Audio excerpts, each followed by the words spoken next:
জগন্নাথ মন্দিরের রহস্যময় ও পবিত্র কাহিনী। জগন্নাথের অর্থ হল বিশ্বের অধীশ্বর। তিনি ভগবান বিষ্ণুর এক রূপ, বিশেষ করে কৃষ্ণরূপে পূজিত হন। পুরী, ওড়িশার এই জগন্নাথ মন্দির হিন্দুদের চতুর্ধাম তীর্থস্থানের অন্যতম। শুরু হয় এক স্বপ্ন দিয়ে। প্রাচীনকালে এক পরম ভক্ত ছিলেন রাজা ইন্দ্রদ্যুম্ন।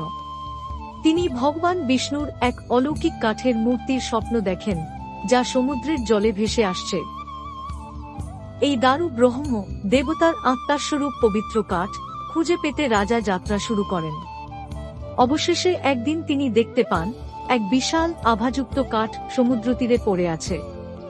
তখন এক অপরিচিত বৃদ্ধ শিল্পী এসে বলেন, তিনি দেবমূর্তি গড়ে দিতে পারেন, কিন্তু একটি শর্তে।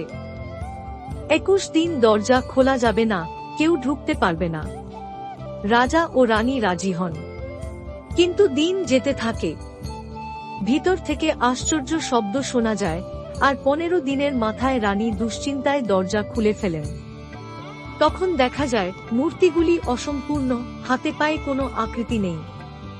কিন্তু তখন এক অলৌকিক কণ্ঠ ভেসে আসে। এক দৈব বাণী বলে ওঠে, এই রূপই আমার সত্য রূপ। আমায় এইভাবেই পূজা করো। আমার অন্তরাত্মা এই মূর্তিতেই বিরাজমান থাকবে। তখন থেকেই জগন্নাথ, বলরাম ও সুভদ্রা এই অদ্ভুত কিন্তু পূর্ণ মূর্তির পূজা শুরু হয়। এখানে প্রতিদিন 56 ভোগ নিবেদন করা হয়। জগন্নাথের রূপ আমাদের গ্রহণ করার রূপ।